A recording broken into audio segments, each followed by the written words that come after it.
Hi everybody, it's David Fleming here from the Toronto Realty blog, and welcome to this week's Pick 5.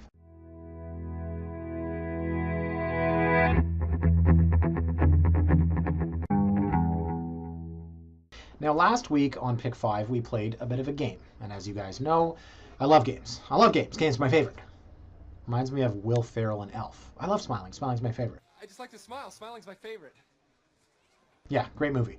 I watch it every summer. Anyways, we played a little bit of a game. I showed you 5 hard lofts, all of them really awesome. Every one of them with just something a little bit wrong about them. I believe it was called Do We Have a Problem Here? Now, this week, I want to play another game, and this game is very simple. What's the difference between these two G.I. Joe men? Okay? Yeah, I know, I'm 37 years old. These are identical. This is Stalker.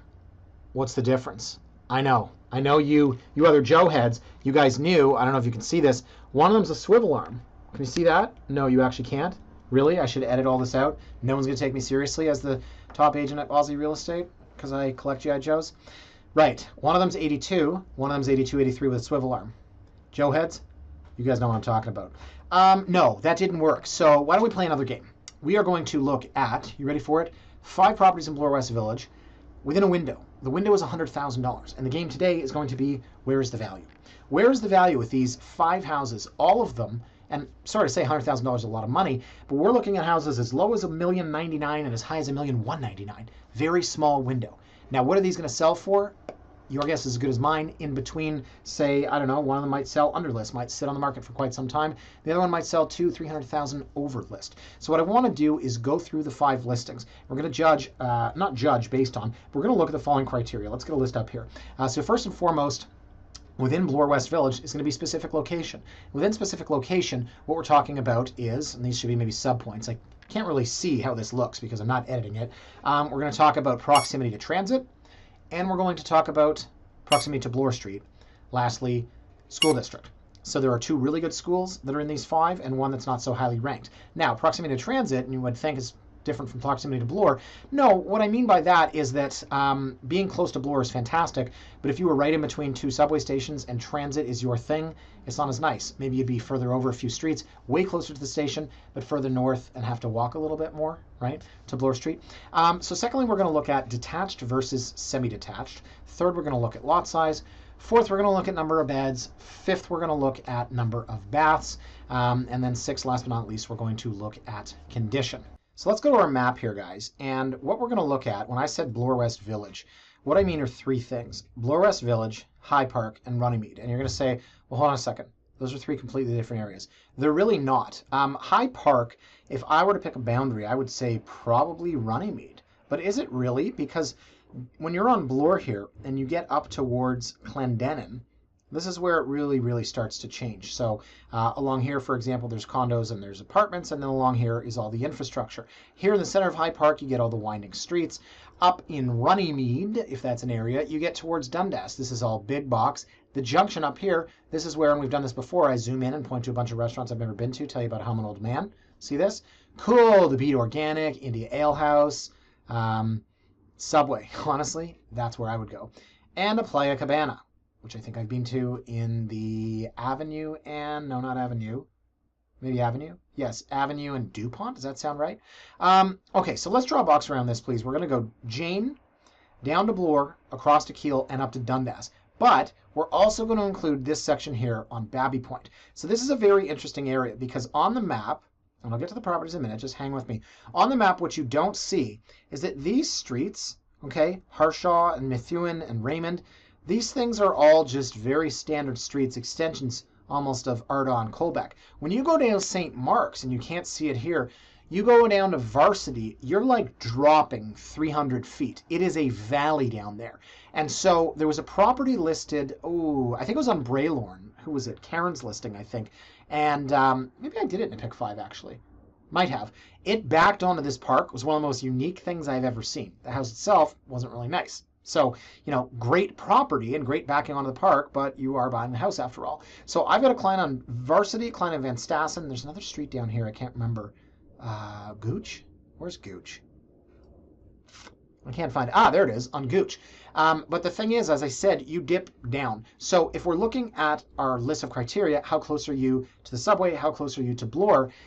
In order to walk all the way up here, I mean, there's worse things in life, it's a schlep. It's uphill and it's downhill. So anyways, that's just some food for thought. This is our area, and these are our properties.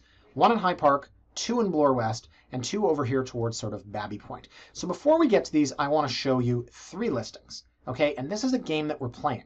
Now, coming off of the heels of last week, when I was trying to educate you guys about how with every loft, there's maybe one thing, or not just every loft, sort of with every property. And I gave that example of the property that was so overdone by the person that spent hundreds of thousands of dollars on things like LED swings. Right, that's great, and it's a beautiful loft, but it's going to be tough to resell because you've put all this money into it specifically for you.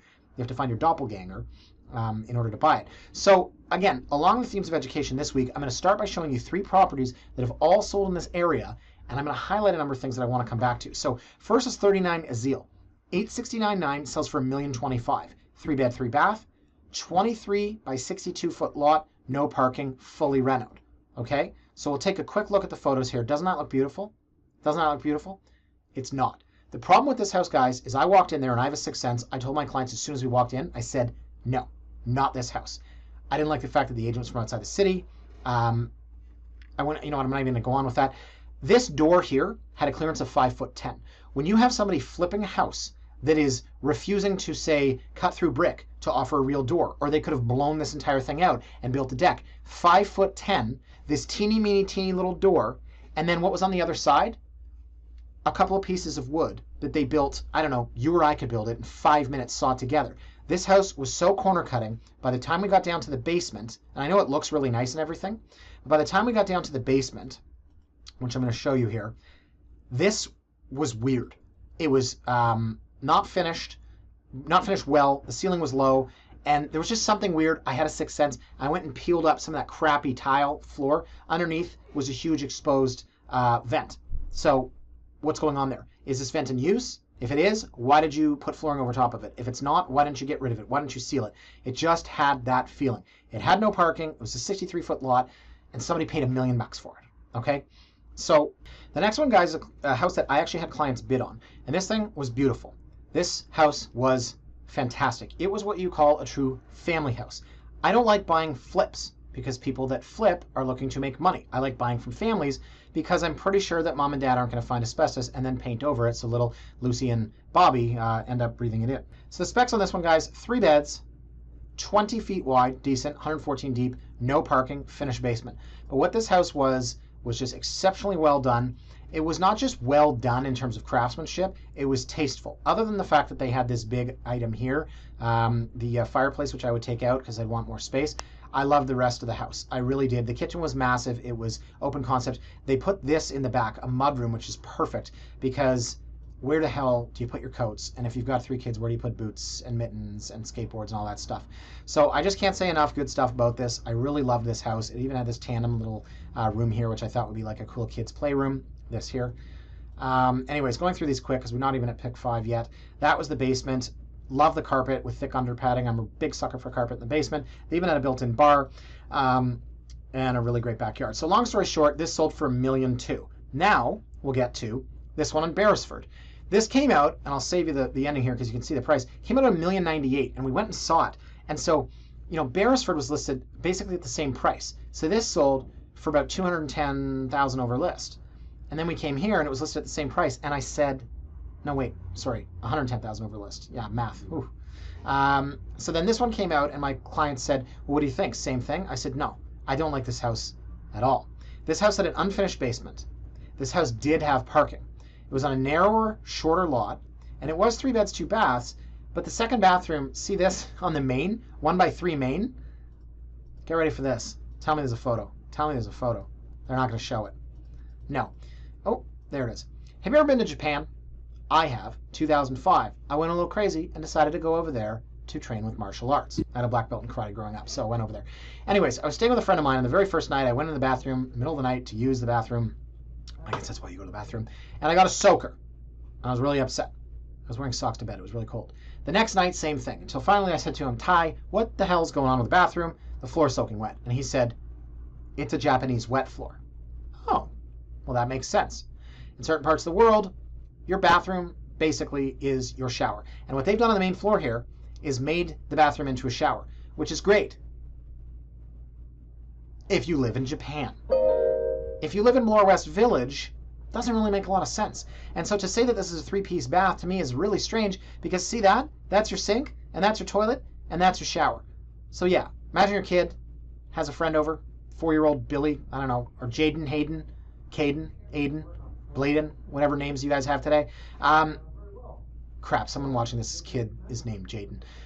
Anyway, so they come over, and guess what? You say, yes, you can go to the bathroom. Next thing you know, they're taking a shower. It's just a weird situation. You get the call from the parents, why was my kid showering? And you go, huh, it's not my fault he couldn't figure out the Japanese wet floor. Just a weird situation. So that, combined with the fact that, their washer dryer was one of those little mini ones in the kitchen, which don't even dry, a pair of pants in 3 hours.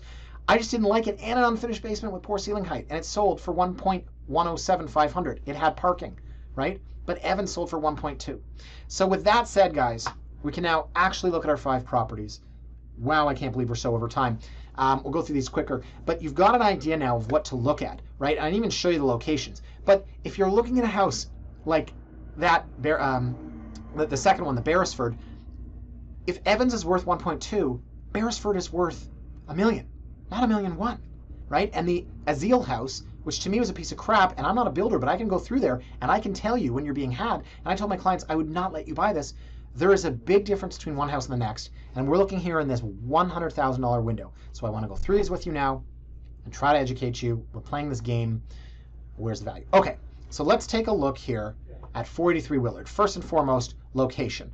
So 483 Willard, great. It's 3 blocks north. It's south of Annette. Once you get north of Annette, it makes it very difficult. Not difficult, just not as delightful to walk down to Bloor Street. So Willard happens to be in coveted Runnymede School District. Runnymede ranks an 8.2 out of 10, which is 198th out of 2,900 schools.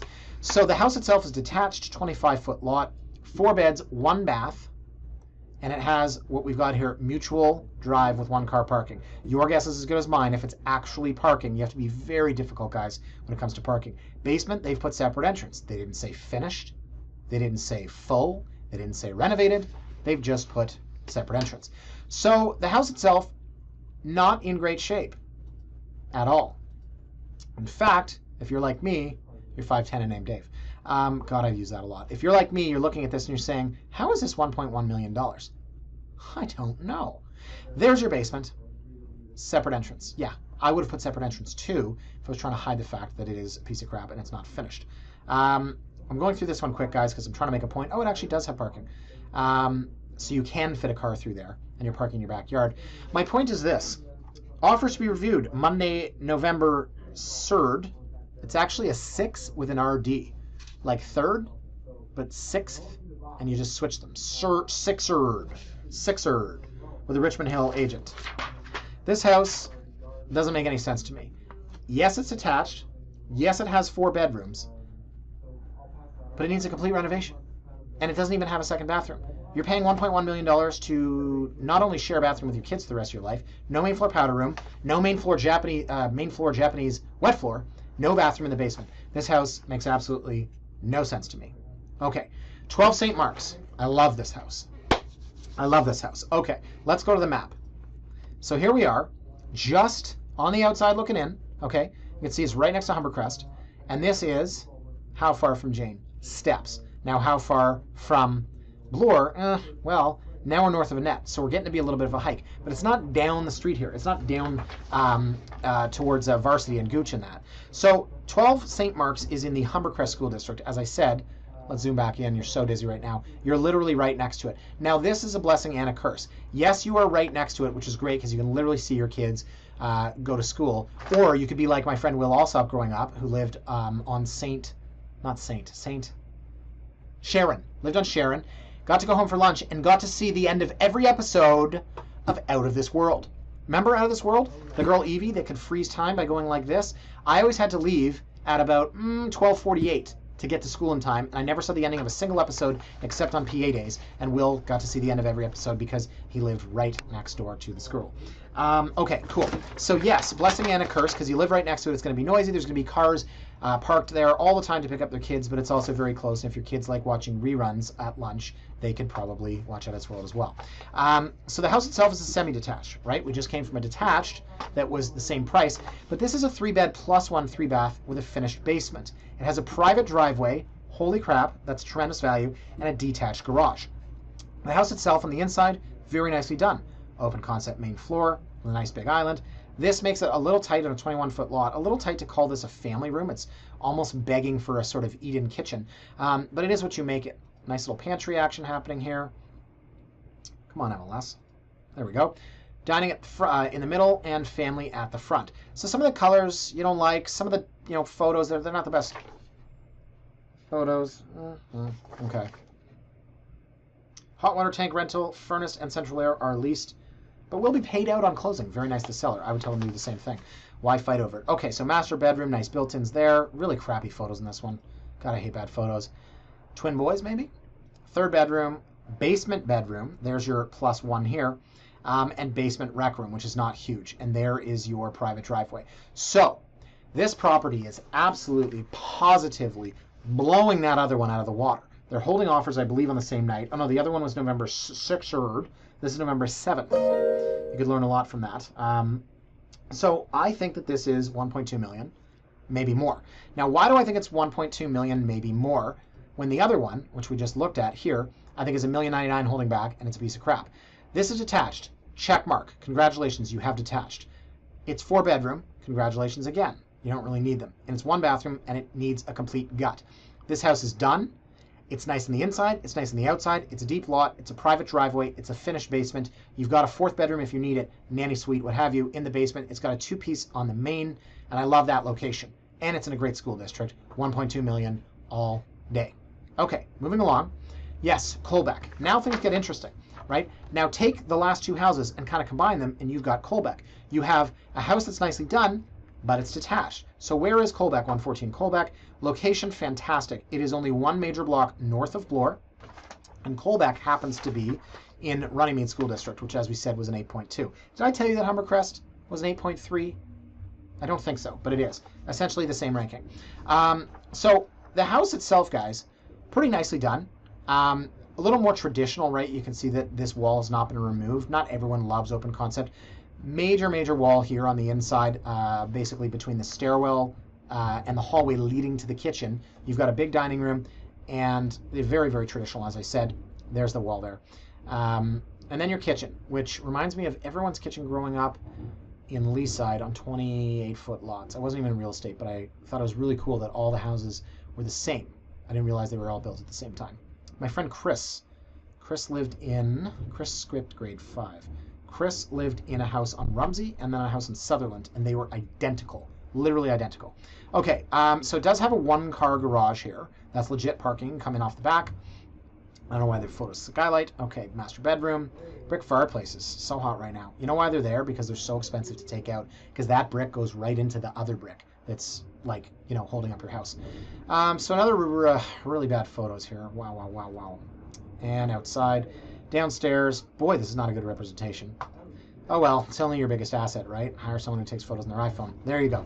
Okay, so what have we got, guys? We've got detached. We've got a very big 25-foot lot. We have a finished basement that I think, when you look at this, that's a pretty good ceiling height. It's also a pretty good space for, you know, nice big 50-inch TV here, 8-person sectional. That's really what you want if your upstairs living space is small. It's got good curb appeal. Some people don't like this barn look to it, but it's in a great school district, and it is steps to Bloor Street.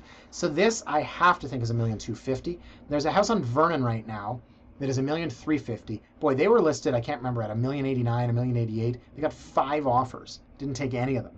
Relisted $1,350,000. So I've got to think this is $1,250,000. And why? Why is it, you know, another $50,000 more than, say, this house, which has the extra bedroom, has the extra bathroom, has a private driveway? It's detached. It's also on a 3-foot wider lot. If you're smart, you're going to say, well, it's detached here and it's detached here. So you might have the exact same room sizes because you have 2 detachments. You know what? You might be right. But detached rules all in the city of Toronto, and I could potentially see this thing going for more. It could also go for less, which I'm not just saying excuse me, which I'm not just saying to try to cover my bases, but the market is very finicky right now. And as I said, that house on Azil, I did not like that at all. And it sold for a number. It sold for a big, big number. Okay, so 16 Valleyview Gardens. So now we're getting up towards the higher point, right? We've started at $1,000,001. We're almost now at $1,000,002. So we see something here and we go, wait a minute, 25 by 125, detached, 3-bed, 2-bath. We go, hold on, 25 by 114, detached, 3-bed, 2-bath. This makes a very interesting comparison. So Valleyview is over here. Valleyview is in the pocket south of Babby Point, and yes, it's called Babby Point, not Baby Point, but not down in this valley, not down in this varsity situation down here. So the school district here is Humbercrest. As I said, very good school, ranks an 8.3 out of 10. This one is very traditional in layout as well. With the 25-foot lot, this photo here is a very good representation of not just this location, but a lot of Leaside homes in my area growing up, a lot of Davisville Village homes, even some of the smaller ones in, say, the Kingsway. This is your formal living room, and then you either do an extension off the back and do a main floor family room, or you have to make the basement into that family room. So a little bit dated, I know, and the furniture certainly doesn't help. I had a listing a while back that was really dated on the inside, and they had dated furniture. I said, just get everything out of your house, everything that you own. Take it all out, and I'm going to stage it. And we did. Oh my God, we sold that right before the market began to change. And boy, I mean, really, really good timing on that. And you never know. You can't help life. It just kind of worked out that way. But they took all of their furniture out. We brought in modern furniture, staged it, and the market responded pretty well to it. So it can go to show you, I mean, things like the plates, right, like the old school clock and just, China hutch, if you were to take it out, it might not make the buyer feel like, look, plates. The chair rail is really cool, but you don't want to take an old house and make it feel like old people live there, or young people aren't going to want to buy it. So you've got an older kitchen in here, right? A lot of people are going to want to take down this wall, open it up. I know I certainly would. Little room at the back, nice back deck. Mutual driveway, it says, to a detached garage. So a lot of the old woodwork in here, I think it's kind of cool, but it's not as functional. And I think that's a tandem, right, off of the... yeah, they call it a den. So see, master, den, bedroom, and bedroom. So the +1 is not in the basement. There's the den. Oh, you know what? Is that upstairs? Holy moly. That's legit. That's legit. That is a big space. Whew. Okay. So there's your basement. I think it's a basement apartment. Yeah, it's a basement apartment right now, which you could probably get $1,100 for. There's a bedroom in the basement, and that's it. So offers for this one are on the 7th. I don't like this as much. I think that this is, and here's where I'm probably wrong, because it's probably going to sell for over. I think this is accurately priced. It's a detached house, which is great. It's a 25-foot lot, which is fantastic, but it's not done. It's really old on the inside, and it's not just the aesthetics, it's the layout. People want that open concept main floor. They don't want the wall that divides the dining room and the living room, because they want to take it down and they want to do an island with bar stools. They don't care that the smell from the kitchen permeates into the dining. This is in 1950. We're not having your boss over for dinner, to discuss the reports. I don't know. I got nothing today. What was life like working for XYZ company in the 50s? But I mean, that was then, this is now. People favor open concept because we've all kind of come from condos and smaller apartments. And I just think this thing is somewhat accurately priced. Okay, let's move on here to the last one. Quebec, $1,199,000. So here we had $1,197,000. And here we have a monster. John Malkovich and Rounders, lays down monster. No? I'll see if I can do that clip out. Lays down a monster.